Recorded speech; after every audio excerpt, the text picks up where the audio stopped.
আজকে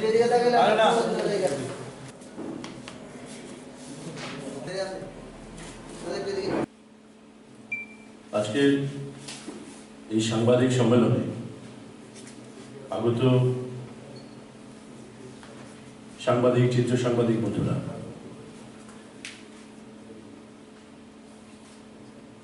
আপনারা জানেন FDPMC মানে forum for development and protection of media community একটা বিশেষ পরিস্থিতিতে আগরতলা প্রেস ক্লাব নির্বাচনের আগে গঠিত হয়েছিল। আগরতলা প্রেস ক্লাব নির্বাচনে আমরা যে কর্মসূচিকে সামনে রেখে সাংবাদিক ভোটারদের কাছে ভোট চেয়েছিলাম, সেই কর্মসূচির নিরিখে সিংহভাগ ভোটার, সংখ্যাগরিষ্ঠ ভোটার ফোরামের প্রার্থীদের বিজয়ী করেছেন। যখন FDPMCর জন্ম হলো, সেই সময় দাঁড়িয়ে একটা সুদীর্ঘ পরিকল্পনা যে নেওয়া হয়েছিল বিষয়টা এমন না, কিন্তু আগরতলা প্রেস ক্লাবের কার্যকরী কমিটির নির্বাচনে বিপুলভাবে জনাদেশ পাওয়ার পর সারা রাজ্য থেকে সাংবাদিক বন্ধুরা, সংবাদকর্মীরা আমাদের কাছে বার্তা পাঠাতে শুরু করে। এই সংগঠনটা যেহেতু সাংবাদিকদের পাশে থাকে এবং সেই অনুযায়ী সাংবাদিকদের ম্যান্ডেট এসেছে আগরতলা শহরে, এই সংগঠনটাকে যাতে রাজ্যব্যাপী তার একটা বিস্তৃতি, একটা রূপ দেওয়া হয়। রাজ্যের সাংবাদিকদের এই বার্তাকে পাথেয় করে FDPMCর লিডারশিপ সিদ্ধান্ত নিয়েছে সংগঠনটাকে রাজ্যব্যাপী গড়ে তোলার জন্য। সেই অনুযায়ী পরশুদিন মানে রবিবার, মানে 20শে ডিসেম্বর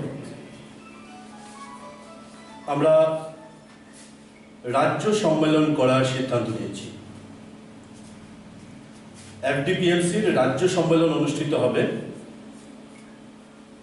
আগামী রবিবার 20শে ডিসেম্বর সকাল 11টা থেকে। প্রথম থেকে আমরা ভেবেছিলাম আগরতলা প্রেস ক্লাবেই করব, কিন্তু আগরতলা প্রেস ক্লাবের বড় হল যেটি রয়েছে সেটির যে পরিমাপ রয়েছে তাতে মেরে কোটে 100 করা খুব দুষ্কর। কিন্তু প্রায় শুরুতে রাজ্য থেকে এরকম ভাবে ডেলিগেটরা আসবে, সাংবাদিকরা আসবেন ডেলিগেট হিসেবে, আমরা প্রথমেই ধারণা করেছিলাম যে হয়তো সংখ্যাটা 200 হয়ে যেতে পারে। তাই আমরা রবীন্দ্র ভবন ছোট হলটাতে নিয়েছি। কিন্তু জেলা ভিত্তিক এক বা একাধিক মিটিংগুলো আমরা করেছি, ধর্মনগর থেকে শুরু করে সাবরুম পর্যন্ত ত্রিপুরা রাজ্যের 8টি জেলায় মোট 13টি মিটিং আমরা করেছি। এই মিটিংগুলো যখন করছিলাম তখন যে সাংবাদিকদের যে রেসপন্স, আগরতলা শহরে সাংবাদিকদের যে রেসপন্স, সংবাদকর্মীদের যে রেসপন্স, তার নিরিখে আমরা গিয়ে দেখলাম এই কনফারেন্স তার প্রতিনিধি সংখ্যা 400-র কাছাকাছি গিয়ে দাঁড়াবে, যা কিনা নন ট্রেড ইউনিয়ন স্তরে,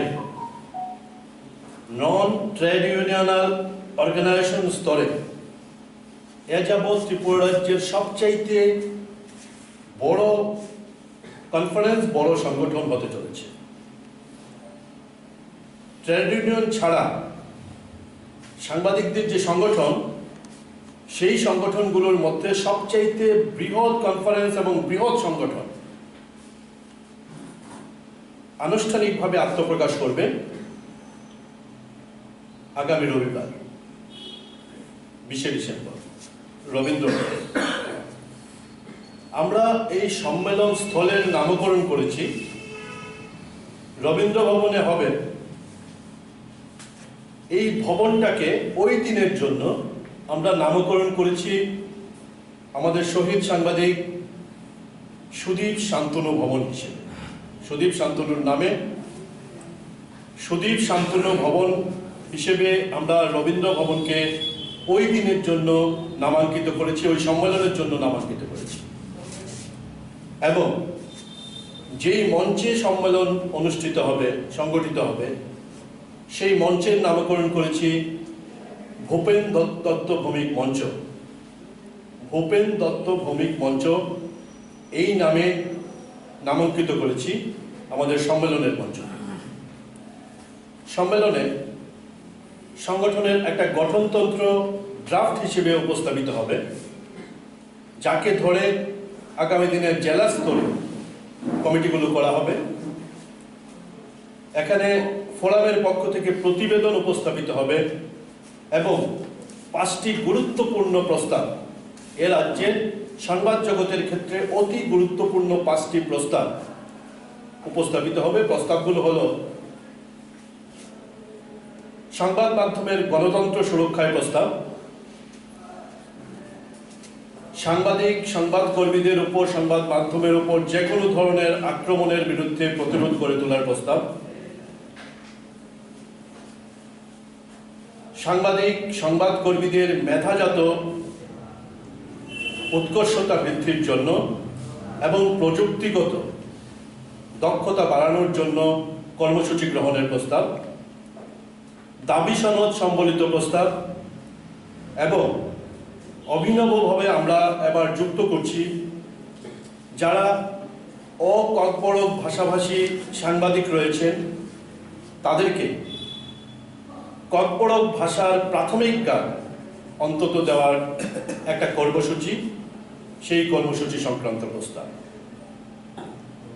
ত্রিপুরা রাজ্যের বিশেষ পরিস্থিতির কথা মাথায় রেখে আমরা এই কর্পোরেট ভাষা শিক্ষা এই বিষয়টাতে গুরুত্ব দিচ্ছি। আমরা এই সম্মেলন থেকে বেশ কয়েকটি ইউনিট তৈরি করব। সারা রাজ্য জুড়ে যে মিটিংগুলোতে গেলাম বা অতীত দিনে যেই যোগাযোগ, সেই যোগাযোগের পরিপ্রেক্ষিতে বা আগরতলা শহরের যে অবস্থা, সেই অবস্থাগুলোর পরিপ্রেক্ষিতে, পরিবেশ পরিস্থিতির পরিপ্রেক্ষিতে আমরা স্বাস্থ্য পরিষেবা, সাংবাদিক বা সাংবাদিকদের পরিবার, তারা গুরুতর অসুস্থ হয়ে আগরতলা শহরে আসেন।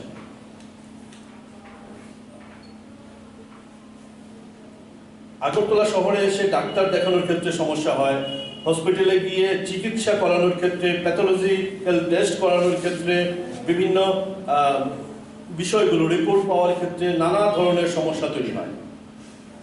আমরা কুইক হেলথ কেয়ার টিম আগামী পরশুদিনের কনফারেন্স থেকে ঘোষণা করে দেব। আগরতলা শহরের রাজ্য কেন্দ্রে quick health care unit, quick health care unit আমরা গঠন করব। আমরা গঠন করব জার্নালিস্ট প্রোটেকশন ইউনিট। সাংবাদিকদের উপর দৈহিক আক্রমণ বা বিভিন্নভাবে হেনস্থা বিভিন্ন সময় সংঘটিত হচ্ছে। ধারাবাহিকভাবে বছরের পর বছর ধরে এই ধরনের বিষয়গুলো চলে আসছে, কোনো সময় বেশি, কোনো সময় কম, কিন্তু সাংবাদিকদের উপর আক্রমণের ঘটনা থেকেই যাচ্ছে। আমরা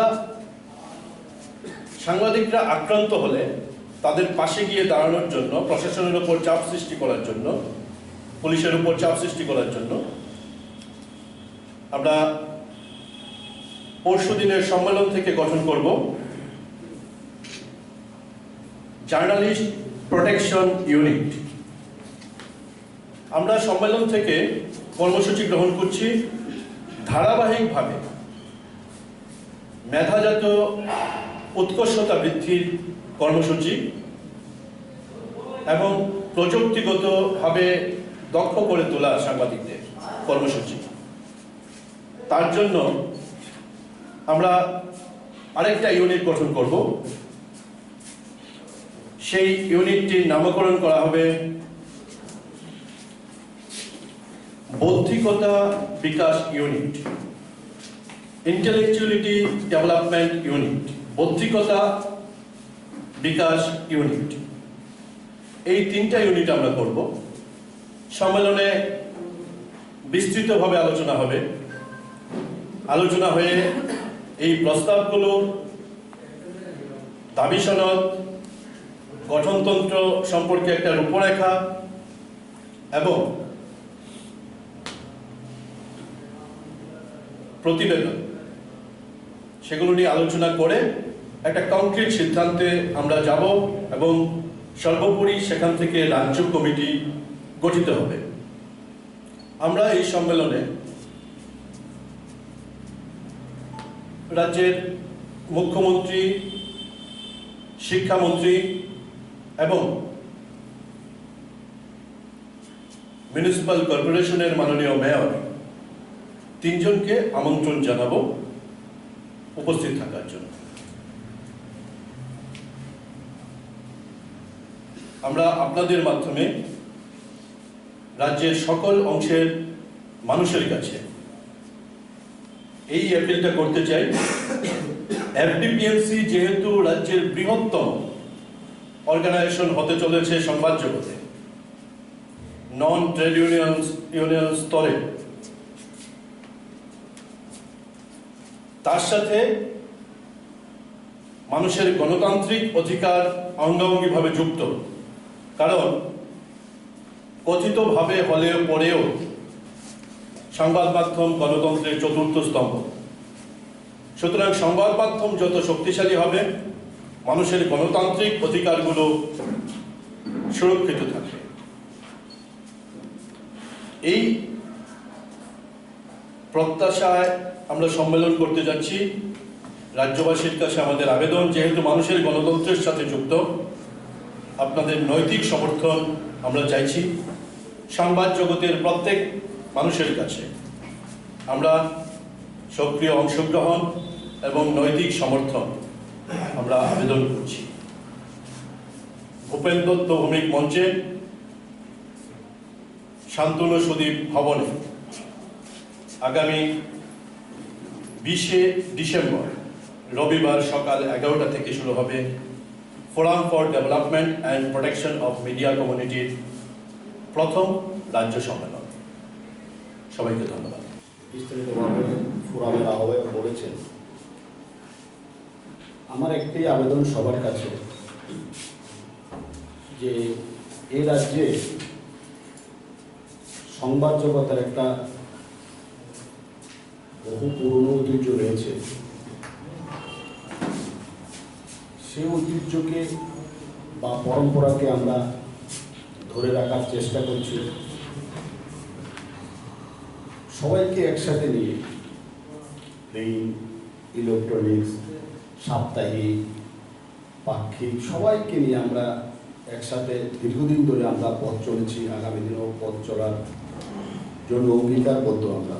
এখানে আমরা কোনো বিভাজন রেখা টানতে চাই না। আমরা মনে করি সবাই সাংবাদিক, সবাই সংবাদ পরিবেশনের কাজটাই করে। আগামী 20 তারিখ সবাই আপনারা আসবেন এবং আমাদের রেজিস্ট্রেশন সকাল 10:30 থেকে শুরু হবে। সারা রাজ্য থেকে সাংবাদিকরা আসবেন, আপনাদের খোলামেলা মত বিনিময় করবেন। আপনাদের কি সমস্যা, কোথায় কাজ করতে গিয়ে যদি কোথাও কোনো সমস্যার মধ্যে আপনাদের পড়তে হচ্ছে, কোথাও যদি বঞ্চনার শিকার হতে হচ্ছে, সেটা আপনারা খোলামেলা বলবেন, খোলামেলা আলোচনা করবেন, খোলামেলা দাবি সনদ তৈরি করবেন। সেটাকে সামনে রেখেই আগামী দিনে আমাদের পথ চলব। আপনারা প্রেস ক্লাবের নির্বাচনে একটা বড় রায় দিয়েছেন, বড় রায় দিয়ে আপনারা একটা বার্তা দিয়ে দিয়েছেন গোটা রাজ্যকে, যে মিডিয়া কী চায়, মিডিয়া কাদের চায়, সেটাও আপনারা এই গোপন ব্যালটের মাধ্যমে বুঝিয়ে দিয়েছেন। সে রায়কে মাথায় নিয়ে সেই আপনারা যা চেয়েছেন সেই আশাকে পূর্ণ করার জন্য আমরা আগামী দিনে অঙ্গীকারবদ্ধ, সেই লক্ষ্যে আমরা কাজ করব। ফোরামও সেই লক্ষ্যকে সামনে রেখেই কাজ করতে চলেছে, কাজ করছে, আর গত দিনেও করেছে, আগামী দিনেও করবে। ফোরামে যারা আগামী দিনে নেতৃত্বে আসবেন, আপনারা নিশ্চিত থাকতে পারেন সেটা একটা নতুন দিশা হবে, যা অতীত দিনে সংবাদ জগতে হয়নি। এটার মধ্যে কোনো রাজনীতি থাকবে না, কোনো ভেদাভেদ থাকবে না, খোলামেলা গণতান্ত্রিক একটা বাতাবরণ থাকবে, যেখানে সাংবাদিকরা আক্রান্ত হবে, সংবাদ কর্মী আক্রান্ত হবে, সংবাদ মাধ্যম আক্রান্ত হবে। অতীত দিনে যেভাবে আমরা ছুটে গেছি, আমরা ফোরামের যারা আছেন, ফোরামের তারা আবারও একইভাবে ছুটে যাবেন, পাশে থাকবেন, চিকিৎসার প্রয়োজনে যাবে, আইনগত সমস্যার প্রয়োজনে থাকবেন, যাবেন। আমাদের এখানে আইনি পরামর্শদাতাও আমরা রাখবো, প্রয়োজনে হেলথের পরামর্শদাতাও আমরা রাখবো। একটা সার্বিক কল্যাণে, মিডিয়ার একটা সার্বিক কল্যাণে, সার্বিক বিকাশে আগামী দিনকে আরও সুন্দর করার জন্য, সংবাদ মাধ্যমে যারা আছেন, আগামী দিনকে আরও সুন্দর করার জন্য আমরা চেষ্টা করব। আমরা আশা করব আপনারা অতীত দিনে যেভাবে আমাদের সাথে ছিলেন, বছরের পর বছর যেভাবে আমাদের সাথে ছিলেন, আগামী দিনের পথ চলাতেও আপনারা আমাদের পাশে থাকবেন। আমরা অঙ্গীকারবদ্ধ যে ফোরাম যতদিন থাকবে আপনাদের কোনো সমস্যা আপনাদের করতে হবে না। আপনারা যদি কখনো আক্রান্ত হন, সবার আগে ফোরামের নেতৃত্ব থাকবে। আমি কথা দিচ্ছি, বা আমরা কথা দিচ্ছি, ফোরামের যারা আছে, কোথাও যদি আপনাদের বিপদে পড়ে চিকিৎসার প্রয়োজন হয়, সবার আগে ফোরাম আপনাদের পাশে থাকবে। এটা আপনারা নিশ্চিত থাকতে পারেন। অতীত দিনের অভিজ্ঞতা দিয়ে আপনারা মিলিয়ে নেবেন। শুধু এইটুকু বলার, বিভ্রান্ত হবেন না, বিভাজিত হবেন না, কারোর দ্বারা প্ররোচিত হবেন না। বিভিন্ন ধরনের উৎসাহ এখনো চলছে, বিভাজন করার চেষ্টা চলছে, হয়তো এগুলো আপনাদের কানেও আসছে। আপনারা এগুলোতে কোনোভাবে বিভ্রান্ত হবেন না, কারণ এই কমিউনিটি জানে কারা সুবিধাভোগী এবং কারা কিভাবে অতীত তাদের বেষ্টিত হয়ে রয়েছে। আমরা শুধু বলবো যে একটা সুন্দর ভবিষ্যতের দিকে আমাদের এই পথ চলাকে আপনারা সহযোগিতা করবেন, সেটাই আমার আপনাদের কাছে বিনীত আবেদন।